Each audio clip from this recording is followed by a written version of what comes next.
دايما لما بيطلع لعيب سنه صغير وحريف قوي وندر كيد من الاخر، التطلعات والتوقعات بتتحط له بدري قوي، والناس كلها بتبقى شايفه ان الولد ده لازم ياخد الخطوه الكبيره في مسيرته، النقله الثانيه. لكن اللي مش بناخد بالنا منه هو تاثير النقله الكبيره دي على لعيب لسه في سن صغير، وكل الحاجات اللي بتيجي معاها من فلوس لشهره لحاجات تانية كتيره جدا. مش بنفكر ازاي لعيب سنه لسه صغير ما وصلش لمرحله كويسه من النضج يقدر يتعامل مع كل الحاجات دي، ودايما بننسى ان ازاي ده ممكن يدمره بدل ما يساعده يتحسن. وده اللي حصل لواحد زي فريدي ادو او بيليه الامريكي. فريدي هو بيعتبر اكبر قصه فشل في تاريخ الكوره، لدرجه ان انت اصلا ممكن تكون حتى ما سمعتش عنه قبل كده. لايك وشير عشان تساعد الناس اكتر تشوف الفيديو ده. ما تنساش تعمل سبسكرايب عشان يوصلك كل الفيديوهات الجايه. واهلا بيك في كروس اوفر، انا عمرو زكي ويلا بينا. فريدي ادو لعيبه داس عليها القطر، وهكلمك في اخر الفيديو كده عن ايه لعيبه داس عليها القطر والفكره من السلسله، فاستنى الاخر. فريدي ادو هو لعيب افريقي امريكي، لان في الاول كان هو وعيلته عايشين في غانا، وفريدي كان ولد بيحب الكوره جدا، بيلعب كوره في اي حته ومع اي حد في شوارع غانا. حرفيا مفيش شارع في غانا فريدي ما لعبش فيه كوره. الحاله الماديه لعيلته ما كانتش احسن حاجه، كانت عيله فقيره، لحد ما في يوم من الايام عيلته كسبت حاجه زي ليا نصيب كده، وهي كانت الجايزه ان هم يسافروا امريكا كهجره، وراحوا فعلا وخلاص. تخيلوا ان الحياه كلها هتبقى احسن والايام الجايه وردي في وردي. فريدي دخل المدرسه هناك وقابله اول مشكله في حياته، احساس ان ده الشخص المختلف وسطهم، هو الافريقي الوحيد في مدرسته، حاسس ان هو غريب مش قادر يتاقلم مع الناس اللي هناك، الشخص اللي هو بيبقى الاوت كاست في كل الافلام، الشخص اللي هو الجاي كده اللي محدش عايز يتعامل معاه. الحاجه الوحيده اللي كانت بتخلي فريدي يدخل وسط الناس شويه ويبدا يتعامل هو لعب الكوره، وزي كل القصص في الافلام الشخص الاوت كاست ده او الغريب بيطلع موهوب جدا. وده اللي كان باين على فريدي لما كان بيلعب مع اصحابه في المدرسه، كان باين انه اعلى منهم بكتير قوي، وده اللي شافه مدرب فريق الكوره بتاع المدرسه، وراح لفريدي على طول وقال له انا عايزك معايا في الفريق. وفعلا فريدي راح وبقى هو اصغر لعيب في الفرقه، لان كل الباقيين كانوا اكبر منه بحبه حلوين. بس فريدي كان متعود على الوضع ده، كان متعود ان هو دايما بيلعب مع ناس اكبر منه. وفي سنتين بس فريدي قدر ان هو يوصل فريقه لبطوله الجمهوريه على مستوى امريكا كلها، وخلاص بقى فريدي معروف في الوسط ده. ومش بس ان هو لعيب حريف وعالي جدا تقنيا، لا هو كله بقى بيقول عليه ده احسن لعيب عدى على المدارس كلها. المدربين اللي اشتغلوا معاه كانوا بيقولوا ان فريدي قادر ان هو يحول كره ميته لكره خطر على الفريق ضده في ثانيه، وخلاص كله بقى متاكد وعارف ان هم بيتفرجوا على مشروع صناعه نجم، ممكن اهم نجم في تاريخ امريكا. ومن كتر ما هو كان مسمع، منتخب امريكا نفسه بدا ان هو يهتم بيه، بداوا ان هم يجيبوه ويدخلوه حاجه اسمها اولمبيك ديفلوبمنت بروجرام، برنامج كده بيجيبوا اللعيبه اللي سنهم صغير يأهلوهم للمنتخبات الكبيره. تعتبر الخطوه الاولى من لاعب هاوي لاعب محترف، لكن الخطوه الاولى الحقيقيه اللي كانت في حياه فريدي كان وهو عنده 10 سنين بس، لما قرروا ان هم يجمعوا فرقه من اللعيبه تحت 14 سنه ويسفروهم اوروبا يلعبوا ضد فرق في ايطاليا، دوره مجمعه على صغير كده، فرق فيها زي اليوفي وزي لاتسيو. وفريدي كان من الفرقه دي وراح فعلا ولعبوا وخد الهداف وخد احسن لاعب في البطوله كمان، وبقى خلاص يوم عن التاني بيتاكد فكره ان ده فعلا طفل معجزه عدى على اختبارات كتيره جدا وبينجح فيها نجاح ساحق.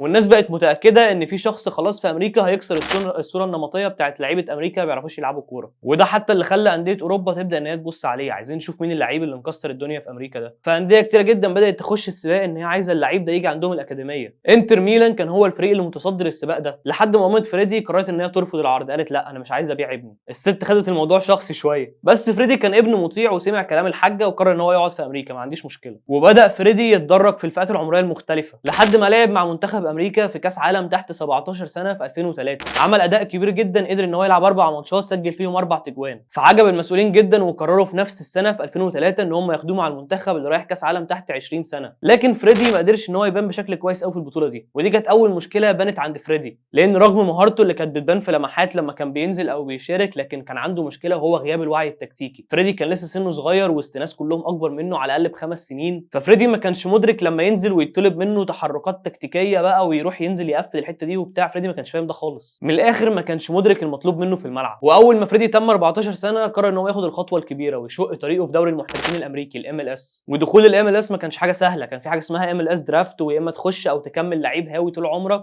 وحوار كبير قوي كده. لكن فريدي قرر ياخد الريسك. في الاول اختاروا فريق اف سي دالاس، لكن فريق اف سي دالاس كان بعيد عن المنطقه اللي هو اهله ساكنين فيها، وكان عنده مشكله في انضمامه ليه، فالصفقه دي ما كملتش وراح لفريق اسمه دي سي يونايتد. ووقتها فريدي بقى اصغر لاعب في تاريخ الدوري الامريكي يمضي عقد لاعب محترف، 14 سنه بس. وساعتها فعلا فريدي وصل لقمه النجاح، امريكا كلها بقت بتتكلم عنه، امريكا كلها عارفه مين فريدي ادو. وتكسير الارقام القياسيه بقى حاجه سهله جدا في الوضع ده، بقول لك اصغر لعيب يمضي عقد محترف، فلو سجل جون بقى اصغر لاعب يسجل جون في تاريخ الدوري الامريكي، طبعا لو شارك فهو اصغر لاعب شارك.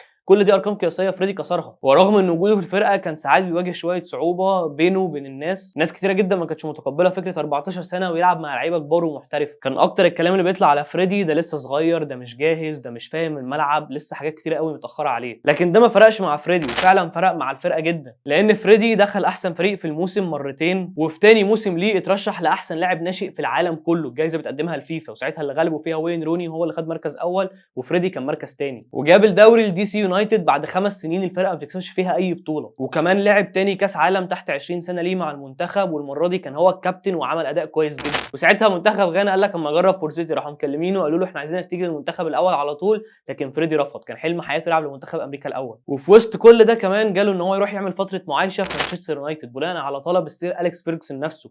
قال لك انا عايز اشوف الطفل المعجزه اللي مجنن الدنيا في امريكا ده، وفعلا جابوه وراح وقعد شويه في مانشستر يونايتد وعجب السير اليكس جدا. لكن ساعتها كان في مشكله، ما قدروش يطلعوا له فيزا، وفريدي ما قدرش ان هو يسافر لانجلترا. لكن ساعتها كان في كلام ان السير اليكس فضل مهتم بيه، وقال اول ما يتم 18 سنه لو فضل لسه فيت وجاهز وما عندوش مشاكل هيجي مانشستر يونايتد على طول. وبعد 3 سنين ليه مع دي سي يونايتد مشي وراح على فريق ريل سالت ليك سيتي في صفقه دي سي يونايتد عوضوا فيها جامد قوي، خدوا فيها فلوس وخدوا لعيبه وخدوا كل حاجه كده شبه لما فرج عامر يجي يبيع لعيب للاهلي او الزمالك، عايز 50 لاعب و100 مليون، هي شبه كده. وفي الفتره دي انضم لاول مره لمنتخب امريكا الاول، وكمان لعب ثالث كاس عالم تحت 20 سنه، ودي حاجه ما عملهاش قبله غير لعيب واحد بس في التاريخ، ان يلعب 3 كاس عالم تحت 20 سنه مع بعض، لان دي حاجه مش طبيعيه، دي حاجه اثبات ان قد ايه من وانت صغير بتتاخد في منتخبات اكبر منك. واول ما فريدي تم 18 سنه خلاص بقى جاهز ان هو ياخد الخطوه الكبيره ويروح على اوروبا، وساعتها كانت خطوه مهمه جدا مع اهتمام انديه كبيره جدا، كان لازم فريدي يفكر بشكل كويس. ساعتها قرر ان هو يختار بنفيكا رغم كل انديه الصفوه في الدوريات الخمسه الكبرى اللي كانت جايه له، لكنه اختار يبدا شويه على الهادي وراح بنفيكا بصفقه كانت 2 مليون يورو. والكلام ده كان في 2007، ساعتها فرقه بنفيكا كانت فرقه تقيله جدا، كان فيها لعيبه زي روي كوستا، نونو جوميش، انخيل دي ماريا. وساعتها بان عند فريدي مشكله ثانيه، وهو انه ما قدرش يبان جامد وسط الجامدين، ما قدرش يثبت نفسه وسط كل دول، كان بيبان الفرق بينهم لسه بعيد قوي والتاهيل حتى مختلف. الناس بدات تشوف ان الخطوه دي كانت كبيره حتى على فريدي، لان بعد موسم واحد بس في بنفيكا شارك فيه في 11 ماتش بس في الدوري، سجل جون واحد، قرر ان هو يطلع اعاره، وكان قراره هو. اول اعاره جات له كانت في موناكو في الدوري الفرنسي، موسم ما كانش فيه اي حاجه كويسه، حتى فريدي لما اتكلم عن الحوار ده بعد 10 سنين قال ان دي الصفقه اللي دمرت حياتي. قال انا لو كنت حاربت وفضلت في بنفيكا اكيد كان هيبقى احسن لي، لانه في بنفيكا هو عدى بموسم سيء، بس الموسم نفسه ظروفه كانت صعبه. بنفيكا ساعتها اشتغل في الموسم ده 3 مدربين مختلفين،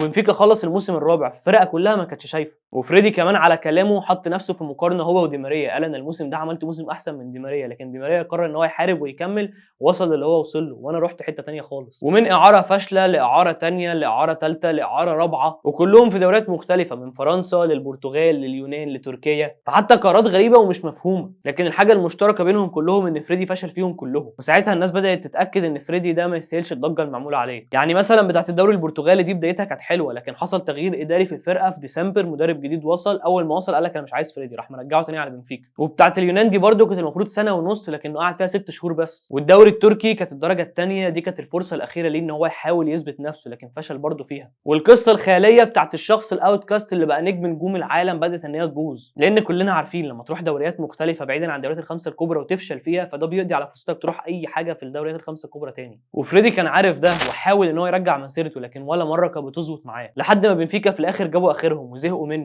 وقرروا ان من الاخر شوف يا ابن الحلال انت ترجع من مكان ما جيت، رجعوه تاني على امريكا في فريق فيلادلفيا سيتي. في البدايه طبعا خد دعم كبير، رجع تاني المكان اللي نجح فيه، المدرب بتاع الفرقه كان متاكد ان فريدي هينجح تاني، وكان بيقول ان فريدي لسه قدامه من العمر كتير قوي، ساعتها فريدي كان عنده 22 سنه بس. لكن فريدي احبط مدربه، ما قدرش ان هو ينجح نفس النجاح الوحيد اللي هو عمله ان هو لعب اخيرا موسم واحد كامل، وده ما حصلش من 3 4 سنين، لعب 28 ماتش سجل 8 تجوان بس، ده مش النجاح اللي كله كان مستنيه من فريدي. واستمرار لقراراته الغريبه قرر يروح على البرازيل، البلد اللي تشبه فيها باسطورتها بيليه نفسه كان شايف ان ده هيبقى بيليه الامريكي. لكن حتى في البلد اللي بتحب الكوره واللعيبه الحريفه مضى مع فريق باهيه وقعد 6 شهور بس، وبعدين فسخ عقده وزهقوا منه ومشوه برضه. وهنا كانت خلاص دي النقطه الاخيره، فريدي بدا ان هو يتاكد ووصل لمرحله من اليأس بتقول له انت اكيد مش توصل اللي انت عايزه ده تاني. وده حتى باين على قرارات فريدي بعدها، فريدي كان بيروح لاي نادي في اي حته في العالم يقول له انا عايز العب، حتى خدني كفتره معايشه. فريدي كان بيلف يعرض نفسه على انديه من انجلترا للنرويج لهولندا، وكلهم كانوا بيردوا عليه نفس الرد،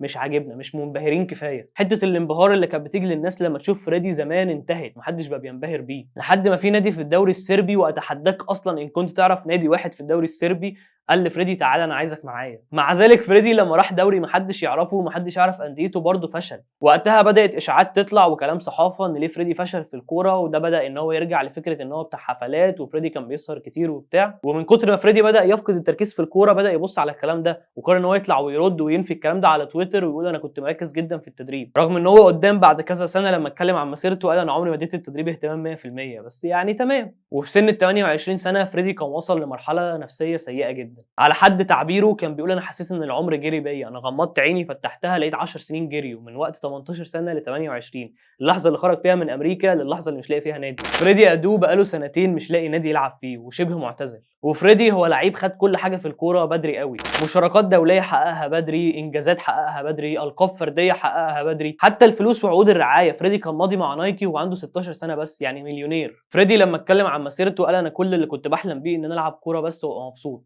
لان الكوره هي الحاجه اللي هو بيحبها. بيقول انه فجاه لقى نفسه بيعمل حاجات هو مش فاهمها، لقى نفسه بينزل في انترفيوز كبيره جدا مع ناس تقيله جدا، بيعمل اعلانات ودعايه لبراندات وشركات تقيله، بيعمل حاجات مش مجهز ليها ذهنيا، دماغه مش فاهمه ايه اللي هو بيعمله ده، دماغه مش فاهمه تاثير ده على لعيب لسه صغير مش قادر ان هو يحط 100% في الكوره. كل الحاجات دي ممكن تكون خلت فريدي يشبع بدري. استعجل في قرارات كتيره جدا كان فاكر نفسه جاهز ليها، ادى نفسه اكبر من حجمها، حاجات كتيره قوي كافيه تخرج اي لعيب بره تركيزه، وفي الاخر كلها كفيله ان هي تدمر مسيرته كلها. بس اتمنى تكون عجبتك الحلقه، ما تنساش تعمل لايك وشير، واستنى كل الحلقات الجايه من السلسله دي هتعجبك. وبس سلام. نرجع بقى، لو عايز بقى تعرف ايه لعيبه داس على القطر، لعيبه داس على القطر هي سلسله بعملها على تيك توك تقريبا بقالي سنه كامله، بس طبعا عن لعيبه كان ماشي مسيرتهم كويس وبعدين فجاه انهارت.